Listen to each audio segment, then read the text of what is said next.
22ல் 78. 22ல் 78. இன்னும் நீங்கள் அல்லாஹ்வுக்காக நியாயமாக போராடுங்கள். அவன் உங்களை தேர்ந்தெடுத்துக் கொண்டான். இந்த வாழ்க்கையில் அவன் உங்களுக்கு எந்த சிரமத்தையும் ஏற்படுத்தவில்லை.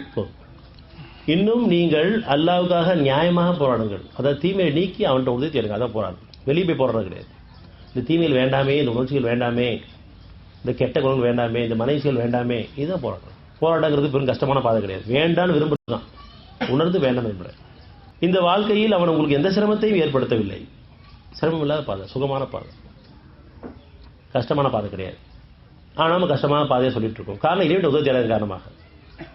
நம்ம தவறு உணராமலும் ஒத்துக்காமலும் ஒப்படைக்காமலும் நம்ம வாழ்றதன் காரணமாக கஷ்டமான பாதையை தெரியுது.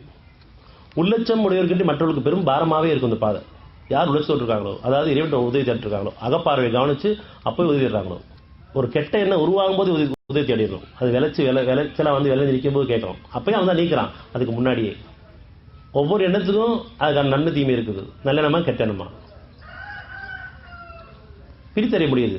யாருக்கு யார் அகப்பாரில் வாழ்றாங்களோ அவங்களுக்கு, யார் லோசல் வருமோ அவங்களுக்கு. ஒருத்தரை பற்றி தப்பான செய்தி வரும்பொழுது வேண்டான்னு கேட்கறதுக்கு என்ன குறைஞ்சி போய் பண்ணணும். பெரிய பிரார்த்தனை கிடையாது. வேண்டானே அவ்வளோ முடியும். சைத்தான் வீணானத்தை கொண்டு வர்றான். ஆனால் எனக்குள்ளேயே ஒரு பெருமை வருது. வேண்டானே மற்ற வாழ்க்கையை பார்க்கும்போது ஒரு பராம வந்துடுது. வேண்டானே வேண்டுதல் அவ்வளோ லேசான பாரு. இறைவனும் சொல்லணும் வேண்டான்னு சொன்ன போதும். அது வேண்டுதல் அமைக்கணும். ஏன்னா உள்ளத்தில் அவன் கவனிப்பான். உங்களுடைய மனம் எதை விரும்புது எதை வெறுக்குது அவன் கவனிக்கிறான். இதுக்கு மேலே ஒரு பாதை இருக்க முடியுமா? உள்ளத்தளவுலேயே, அதாவது அகத்தினரையிலேயே நம்ம உணர்ந்தவன் திரும்பிட்டோன்னு சொன்னால் பாதுகாக்கப்பட்ட வாழ்க்கை. அது திரும்பும் போது வெளிப்படை விளைச்சலாக வந்து நிற்கிது. நமக்குள்ளேயே பிரச்சனையாக வருது, அது மற்றவங்களுக்கு பிரச்சனை வருது. சரி, அந்த பிரச்சனை வரும்போதாவது இதுக்கு நான் தான் காரணம் ஒத்துக்கிறது கிடையாது. நான் நல்லதாக இருக்கேன், எனக்கே இந்த பிரச்சனை வருது, எந்த கஷ்டம் வந்துட்டுன்னு சொல்லி அப்பையும் நம்ம வந்து நம்மளை பெருமைப்படுத்திட்டு மற்றவங்களை குறை சொல்லித்தான் இருப்போம். ஏதோ எண்ணங்கள் மாறி இருக்குது, என்னுடைய அதன் காரணமாக சில விளைச்சல் விளைஞ்சிருக்குதுன்னு சொன்னால் அந்த இடத்துல பாவமளிப்பு. பல அவகாசம் வாழ்க்கைகள் கொடுக்கப்படுது. எந்த சூழ்நிலை இருந்தாலும் அந்த சூழ்நிலையில் அது பாதிக்கப்படுதுன்னு சொன்னால் நான் தான் காரணம். என் மனசு பாதிக்கப்பட்டுச்சு, நான் தான் காரணம். அப்போ நம்ம பாதிப்பு இல்லாமல் இல்லை, மீண்டும் பாதிப்பை அதிகப்படுத்திக்கிறோம். அந்த பிரச்சனையை தீர்க்கக்கூடிய ஒரு சூழ்நிலை வருது.